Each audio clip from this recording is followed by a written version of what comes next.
दोस्तों, आज अंकिता भंडारी को कौन नहीं जानता।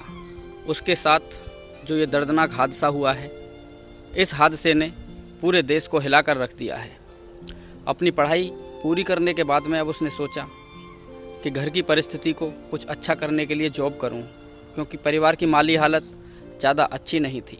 जॉब करना चाहती थी, घर के लिए कुछ करना चाहती थी, बहुत बड़े सपने थे, कुछ आगे बढ़ना चाहती थी, कुछ आगे करना चाहती थी। इसी बीच करीब 2-3 साल पहले जब कोरोना का दौर था, इंस्टाग्राम सोशल मीडिया के जरिए एक पुष्प नाम के लड़के से उसकी दोस्ती होती है। दोस्ती विश्वास में बदलती है और विश्वास से एक बहुत अच्छी और गहरी दोस्ती उनके बीच में हो जाती है। परिवार के भी डिस्कस उनके बीच में होते हैं। तो इसी बीच में जो अंकिता थी, उसने अपने दोस्त पुष्प से जॉब के लिए बोला। उसने ऑनलाइन सर्च करके जॉब तलाश करने की कई जगह कोशिश की। टाइम ऐसे ही चला गया।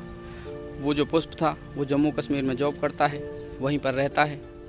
दोस्तों, एक बार यही वनतारा रिसोर्ट, इसका ऑनलाइन एक एडवर्टाइजमेंट देखा जिसमें एक रिसेप्शनिस्ट की जगह थी। उसमें लिखा हुआ था ओनली फीमेल्स, और उसमें ये भी कंडीशन थी कि जो भी यहाँ पर जॉब करेगा उसको यहीं रिसोर्ट में रहना पड़ेगा। अंकिता को उसके बारे में जानकारी दी।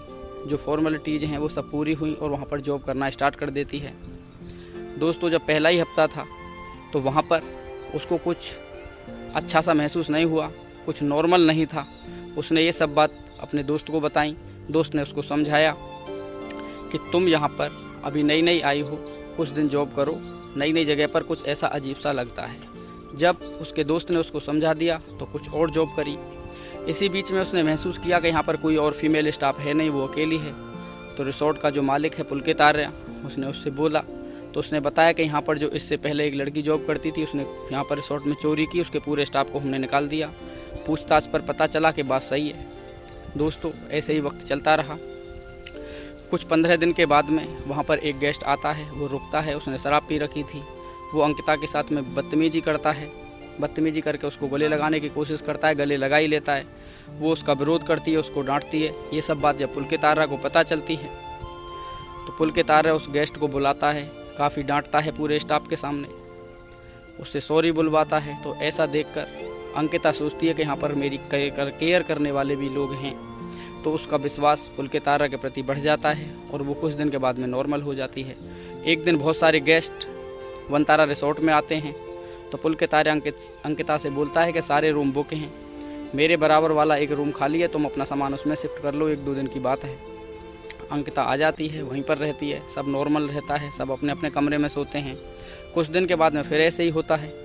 कमरा फिर से वो वहीं पर रख लेती है। उसके कहने पर जो उसके बराबर में था वो वहीं उसके रूम में बैठकर, जो पुलकित आर्या है रिसोर्ट का मालिक, वो शराब पीता है और अंकिता के साथ में बदतमीजी करने की कोशिश करता है, उसको गले लगाने की कोशिश करता है। दोस्तों, जब ऐसा माहौल देखती है तो वो घबरा जाती है, उसका विरोध करती है, रोने लगती है। तो अगले दिन जब सुबह हुई तो पुलकित आर्या ने माफ़ी मांगी और बोला कि मैं शराब के नशे में था, मुझसे गलती हो गई, मुझे माफ़ कर दो। क्योंकि वो डर जाता है अंदर से। उसकी समझ में आ चुका था कि लड़की विरोध करेगी, बदनामी हो जाएगी, इसलिए माफ़ी मांगकर उस चीज़ को वहाँ पर दफन कर दिया जाता है। दोस्तों, ऐसे ही चल रहा था। सारी बातें वो अपने दोस्त के साथ में डिस्कस करती है। उसका दोस्त उसको समझाता है कि कुछ दिन और कर लो, फिर दूसरी जगह देखेंगे। अब एक बार कुछ और गेस्ट आने वाले थे तो पुलकित आर्या उससे बोलता है कि एक्स्ट्रा सर्विस देनी है। एक्स्ट्रा सर्विस का मतलब आप सब लोग समझते हो कि वो उससे गलत काम करवाना चाहते थे, उसे अलग धंधे में उतारना चाहते थे, क्योंकि उसकी नज़र गलत ही थी। 10,000 रुपये का ऑफ़र भी दिया जाता है, लेकिन वो लड़की जो अंकिता भंडारी है वो उस चीज़ को नकार देती है, उसका विरोध करती है। तो वो लोग सब डर जाते हैं कि अब हमारा भांडा फूट जाएगा। ये सारी बातें अंकिता अपने दोस्त पुष्प को बताती है। वो उससे कुछ नहीं छुपाती है, सारी बातें उसे बताती रहती है। उसका दोस्त उसे समझाता है कि चलो ठीक है, तुम कुछ दिन और यहाँ जॉब कर लो, फिर तुम्हारे लिए कोई दूसरी जगह इंतज़ाम किया जाएगा। दोस्तों, फिर एक दिन पुलकित आर्या और उसके 2 दोस्त अंकित और सौरभ मिलकर उसकी हत्या का प्रपंच रचते हैं। उसको घुमाने के बहाने बाहर ले जाते हैं और ले जाने के बहाने उसको नदी में धक्का दे देते हैं, उसको गिरा देते हैं। वो वहाँ पर मर जाती है। वापस लौट के आ जाते हैं।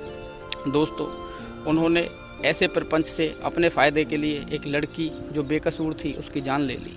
अब मैं यहाँ पर लड़कियों से एक बात कहना चाहता हूँ। आज भी हमारे शेप में कहीं ना कहीं महिला सुरक्षित नहीं है। हमारे देश में जो महिलाएं हैं वो सुरक्षित नहीं हैं। क्योंकि वो कहीं ना कहीं कमज़ोर हैं। कोई गरीब परिवार से है, किन्हीं का बैकग्राउंड अच्छा नहीं है, कोई शारीरिक रूप से। तो दोस्तों, मेरे कहने का मतलब यही है, जब आप अपने घर की महिलाओं को, बेटियों को कहीं जॉब करने के लिए भेजें, पहले वहाँ का माहौल देख लें, वहाँ के बारे में जानकारी कर लें, वहाँ का सिस्टम कैसा है। दोस्तों, अगर कोई और लड़की होती तो शायद 10-15 हज़ार रुपये के लिए वो अपना सब कुछ बेच देती, लेकिन अंकिता एक देश की ऐसी बेटी है जिसने पैसे को ठुकरा दिया, सब चीज़ को ठुकरा दिया, अपनी इज्जत को बचाने के लिए अपनी जान तक को दांव पर लगा दिया। आज पूरे देश में वो हमारे बीच में नहीं है, लेकिन फिर भी सब उसको याद करते हैं, उसके बारे में, उसके लिए जो उसके साथ में अपराध हुआ है। तरह तरह की मांग करी जा रही है कि अपराधियों को फांसी दी जाए। अब आप क्या सोचते हो उन अपराधियों के बारे में, कमेंट बॉक्स में लिखकर बताना। एक बेटी जान से चली गई, माता पिता का सहारा थी, घर के लिए कुछ करना चाहती थी, परिवार को आगे बढ़ाना चाहती थी, जॉब कर रही थी, कुछ और भी बड़े सपने थे। जहाँ से ज़िंदगी की शुरुआत होती है वहीं पर ज़िंदगी ख़त्म हो जाती है, दरिंदे उसकी जान ले लेते हैं। अब दोस्तों, आप बताइए कि उन लोगों के साथ में क्या होना चाहिए, कमेंट में ज़रूर बता देना। धन्यवाद। जय हिंद, जय भारत, वंदे मातरम।